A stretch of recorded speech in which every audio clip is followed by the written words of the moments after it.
When COVID became rampant in Mexico, Lee, Trudy, and Blondie left La Brisa in La Paz and found themselves ashore and adrift in the United States. Hi everyone! Well, we're still alive and kicking, and as you can see by the background, we're still kind of around water. Right now, that noise in the background are Lee, Jessica, and Greg cleaning up the pontoon boat. As the first Arctic air mass of the season descends into Wisconsin, none of us fancied hosing off the dirty deck of the pontoon boat, and Greg had the great idea of using a leaf blower. But wait a minute. The last time you heard from us, we were at our house in Ashore, California. How did we end up in Wisconsin? The roots of our cross-country odyssey went all the way back to June, when Lee became the proud owner of a Polaris RZR, ostensibly for us to enjoy exploring our local desert during COVID. Then at the end of June, our two daughters and son-in-law helped us celebrate Lee's 70th birthday. We all agreed to meet again in 2 months' time at Greg's family's vacation cabin in Wisconsin. We began searching for flights, and Jessica observed, "Too bad you can't drive the RZR all the way." That chance remark stirred around in my brain, and when I floated the idea of camping and driving instead of flying, you should have seen the smile on Lee's face. We ended up purchasing a used shell for the truck after tossing around the idea of using a tent on our trip. Lee, in particular, wanted a dry, secure place for our gear, and we were also influenced by the website takethetruck.com. Using ideas from Take the Truck, Lee selected a hardwood plywood to use in the construction of a sleeping platform with storage underneath. He began with a base that fit the bed of the truck between the wheel wells and added sides high enough to clear the wheel wells and to allow storage of totes under the mattress platform. As suggested in Take the Truck, we used a Craig jig to screw the vertical dividers into the base. Using the jig gave us uniformly angled pocket holes, and the screw bit was configured to fit the heads of the specially purchased self-tapping screws.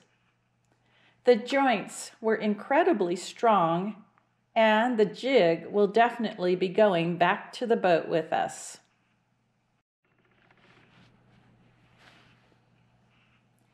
With the center sidewalls in place, Lee began constructing the bases and stiffeners for the side spaces in front of and behind the wheel wells. We had chosen not to remove the truck bed liner, and Lee found it frustrating to work with because there was some give to the plastic and a lot of curves to shape. Even using cardboard patterns to cut the wood, it still required extra sanding and shaping.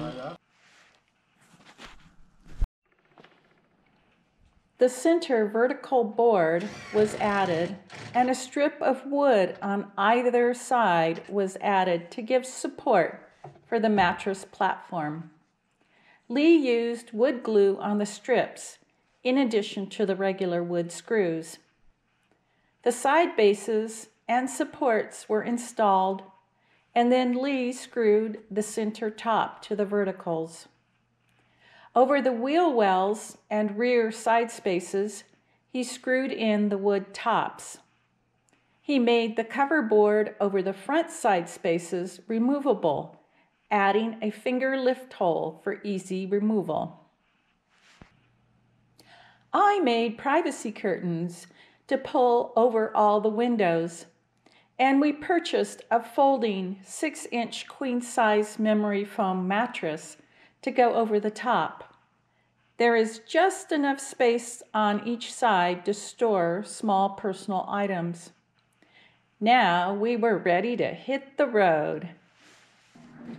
We had 2 firm destinations in mind when we began our trip: the cabin in Spooner, Wisconsin, and Cleveland, Ohio, where our daughter Beverly is based and whom you have seen in some of our Mexico videos. On our outbound leg, we had a deadline to meet everyone at the cabin and 5 days in which to travel a little over 2,000 miles. Our trip was more rushed than we would have preferred. There were several states we had never been to, and we planned on a slower pace for our return journey. We did have a little bit of trouble in Wyoming. Vibration loosened the lug nuts on our borrowed trailer and caused the bolt holes on the wheel to enlarge. We almost lost the wheel. We ended up leaving the Razor and the trailer in Casper for repairs and spent the night at a local RV park on the North Platte River. The next day was a long drive to make up for our delay, and we spent the night at a delightful rest stop on Interstate 90 near Chamberlain, South Dakota. Although the night was noisy with vehicles coming and going and a thunderstorm, in the morning we enjoyed the grounds overlooking the Missouri River and the 50-foot stainless steel sculpture entitled Dignity that honors the indigenous Lakota and Dakota peoples. Needless to say, we made it to the rendezvous at the cabin in time and spent the following week and a half exploring the hardwood forest on an assortment of mechanical toys.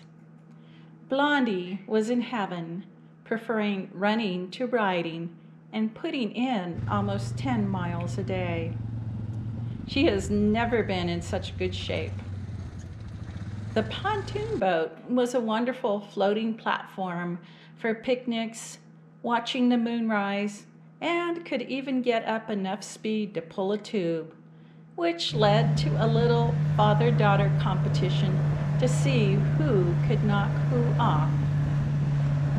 Of course, no boat experience is complete without a repair, and one day the battery died while we were at the far end of the lake. Lee and Greg swam to shore, hiked back to the cabin, and returned in a paddle boat with a freshly charged battery. We shared laughs, watched the summer change to fall, and before we knew it, it was time to depart.